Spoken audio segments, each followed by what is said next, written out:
This conversation is brought to you by Modular, the payments automation platform. Hello, I'm Lindy Gooden. Welcome to the Future of Utilities podcast. Great to have you with us. We're now very lucky to be joined by Matt Wheeldon from Wessex Water. Matt, great to have you with us. How are you? Thanks, Lindy. Great, thank you. Yeah. And just tell us a bit more about who you are, what you do. So I'm Infrastructure Development Director at Wessex Water. Yeah. A lot of my work is focused on trying to educate and influence policy, regulation, economic incentives, technical guidance, all to do with rainwater. Now, water is a very, very precious resource, and you've had a few words to say about the way water companies are communicating about this resource. Well, first of all, just take us through what you feel at the moment in what's mismatching, what's not hitting, why we should be doing it better. It's a great question. I think, first of all, we talk a really complicated language. Yeah. We use acronyms and words that the layperson does not understand. Yeah. And that's a problem, because that's a barrier. Yeah. And when you're on the back foot, having a really simple narrative is something that we have been lacking. So when we talk about CSOs, no one knows what we're talking about. When we talk about AMPs, when we talk about pre-pipe solutions, or the words catchment or holistic or integrated, these are all techie words that people don't understand. Yeah. So I've been trying to steer the message towards a really simple one that lay people can understand, Yeah. and then really focus on what the problem is. I mean, you lost me at hello. This is absolutely right. And not only do consumers not understand that, but media channels won't cover it, because why would they? That's just technical detail, and it's a water company, so we're supposed to suspect you rather than work with you. So, well, how do you change that relationship? Through your communication. How do you start to reframe it and make sure that we understand what you're talking about? Well, the first thing is a common narrative. Yeah. So we all need to really focus on the problem. And one of our biggest issues is that water companies like to point at big grey things that they have done. And you can point at the Thames Tideway Tunnel, Yeah. you can point at large new reservoirs being built. That's not where our problem is. Our Yeah. problem is the way in which our homes are built and the way in which we manage rain. And because we don't manage rain where it lands, we are focusing on these big grey centralised solutions. Yeah. And whilst important, it's not really tackling the problem where the problem is. And so we use a lot of complexity, a lot of pointing at big grey things, standing next to them, taking photos, going, isn't this wonderful? When the rain is landing on all of us, and we're not managing it well where it lands. And if we want a low carbon future, and we want real sustainable development, we've really got to address the problem where the problem is. Yeah. There was a film a couple of years ago called Don't Look Up with Leo DiCaprio about an asteroid. Loved it. What you're saying is, do look up. Absolutely. Look, it's a natural resource. This is not a dry nation. Yeah. Now, we've been told that water companies can solve all water problems. Yeah. That's absolute rubbish. We are about 3% of the water cycle. Okay. We've got to look at 97% of the water cycle. So 3% of the rain that lands on England goes into the public water supply. So there's 97% out there we are ignoring, because we're reliant on these water companies to collect it, treat it, pump it, so that we can fill our toilet cisterns with it. It's just daft. The whole mechanism is daft. We're using high quality drinking water for really non-potable purposes. And then we think, we're running out of water. Well, why are we wasting this water when there's enough rain landing on my roof to serve this purpose? Yeah. And then on the drainage side, again, we're fixing storm overflows. I say fixing in inverted commas. We're fixing it by storing this contaminated rain and then pumping it and treating it. Huge carbon cost. Yeah. No one's talking about that. When actually, if you look at what nature would have done, it would have put the rain back into the environment much closer to where it landed. Yeah. So it's two simple messages. We need to harness nature and mimic nature under the banner of managing rain better where it lands. If you don't mind, I'm going to go around a political issue as well, which is about the reputation of water companies. And it is an issue that a lot of people suspect water companies and the funding and all those murky things that we hear about in the news. There's that element as well where we suspect the supplier, and we can't change the supplier. So, how do you engage consumers in a way that trust is built again? And I think that's seeing a Wessex Water van on the street. Of course it is. Fixing problems, of course it is. But how do we improve that relationship, I suppose? Well, we could first of all start by telling the truth, that the problem isn't sewage, the problem is rain. Yep. That would be a starter. Yeah. I don't hear many people, I hear a lot of people defending, storm overflows have always existed, this is what they do. Look, let's point at the problem. The problem is rain. The problem is the rain has been added to the sewage. Yeah. That is stupid. Yeah. The problem with running out of water is we flush our toilets with drinking water. That is stupid. We need to start getting emotional about this. This is so simple. You know, we talk gibberish and then we talk in complicated language. No wonder we're not making progress. I always use Janet and John as an example. Sure. Wonderful 1950s characters from British children's books. Yeah. And the words Janet and John exemplify simplicity. And that's what we've got. We've got to get onto the front foot of saying, hey, look, the problem is here. Yeah. And that is then where we need to start focusing on solving the problem. Yeah. And that everything at the moment is against us, legislation, regulation, economic incentives. We've got to change those. Yeah. We've got to change the rules to be biased towards the right kind of solutions. Yeah. And that's something that I'm really passionate about. I'm working with government on that. Yeah. I'll be talking about that later today. But changing the rules so that we can actually address what the real problem is. The real problem is not the sewage. The real problem is the rain. Yeah. And unless we talk about that, Yeah. we're going to be forever defending sewage dumps. Yeah. And that is a losing situation.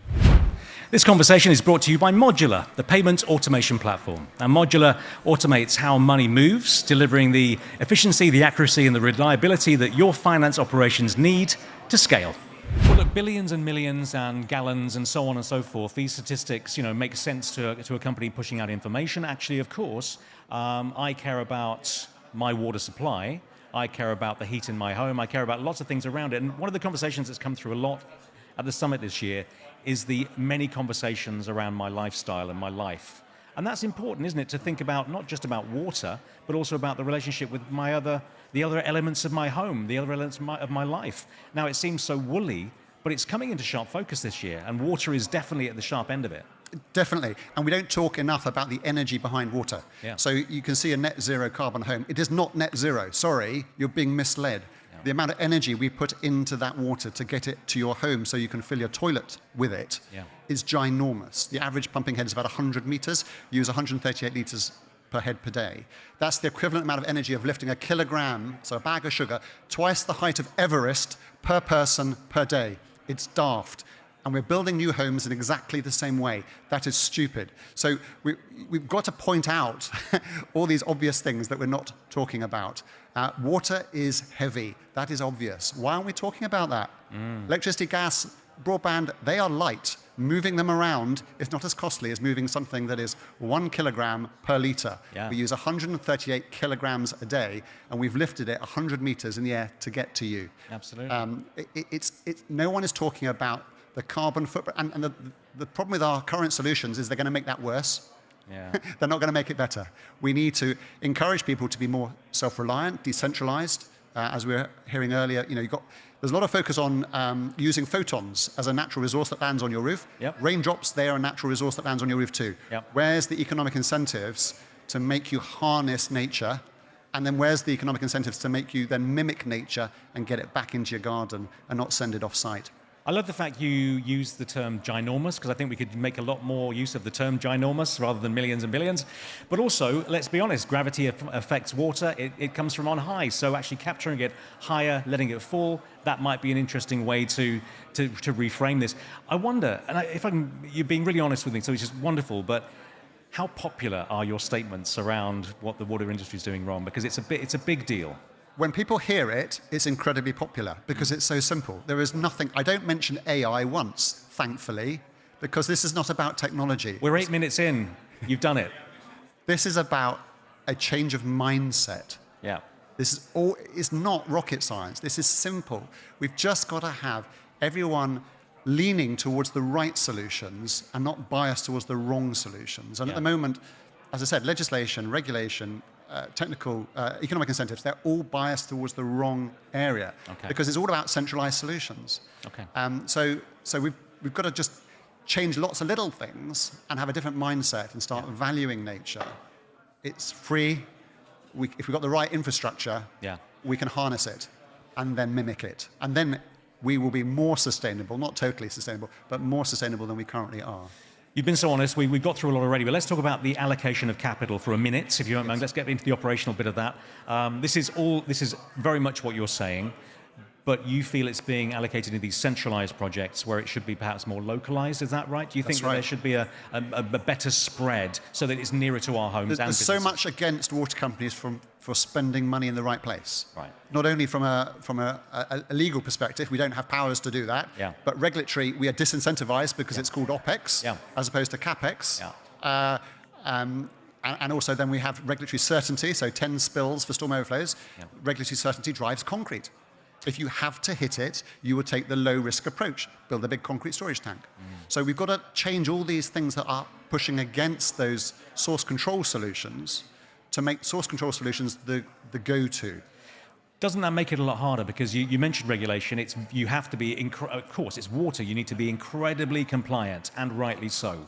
But when you then change the model, you come up against a lot of hurdles, don't you? You come against a lot of backlash of people who really don't know what they're talking about. Right. And I think we should just ignore them. Right. And more people should shout about, who know what they're talking about, should get the airwaves. The problem is they don't.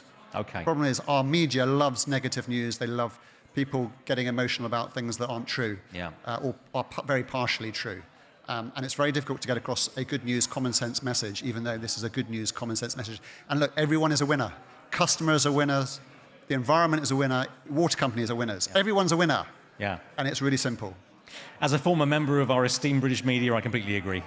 But let's turn that frown upside down for a moment. Where are there elements of hope? Where do you think that the conversations are happening in the right place? I mean, we're having one here. That's just a little drop in the ocean. Where else is it happening? Well, DEFRA get it. DEFRA are really on board. If you read the new Vision for Water, they're talking about exactly the same thing. Okay. You hear what the Water Minister, Emma Hardy, is saying, exactly the same thing. So we've got a government that understands it and is now trying to work out how to do it. Yeah. We've got to get regulators on board. Yep. So they've got to give a more regulatory freedom for doing the right thing and not whack us over the head if you take a risk and the risk materializes. So we've got to change the bias.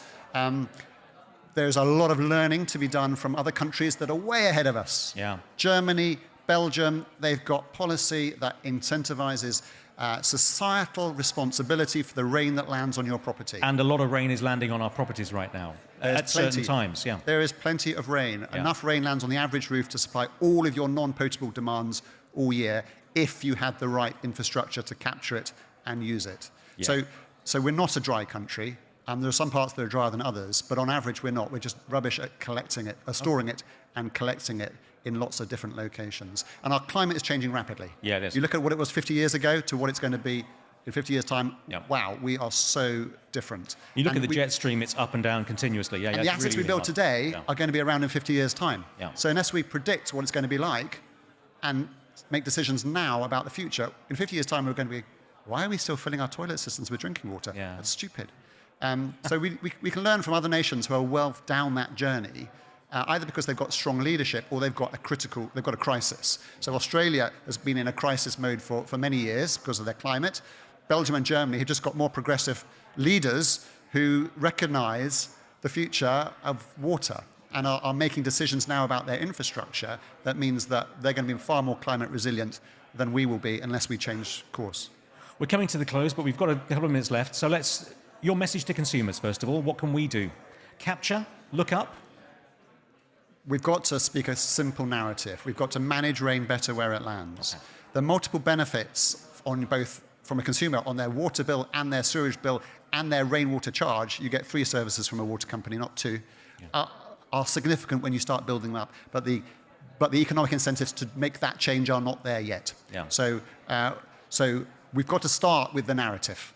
We start with the emotion. We start with the simple message. Everything else will follow. The legislation, the regulation, the economic incentives, the technical guidance, the education. But the first point, change the narrative. Manage rain better where it lands. Harness nature, mimic nature. No one disagrees with this. So if we have a common narrative, we'll start making changes in all those other areas that are a little bit more complicated. Yeah. And to your colleagues, I mean, I'm hoping that you make it safely from the stage because I'm sure you raised a few eyebrows in our conversation. But yes, what about to the industry as a whole? Being as nice as you possibly can be to get reception. What can we do? What can the industry do right now to flip that mindset, even just very slightly, so the trajectory is good? Well, obviously, we have to carry on being compliant with all the things that we're told to do. But I think being able to do pilots that then demonstrate the multi-layered benefits of source control solutions. Yeah. That we talk about source control for PFAS as if, that's normal. It's obvious, isn't it? Yeah. But why aren't we talking about source control for rain?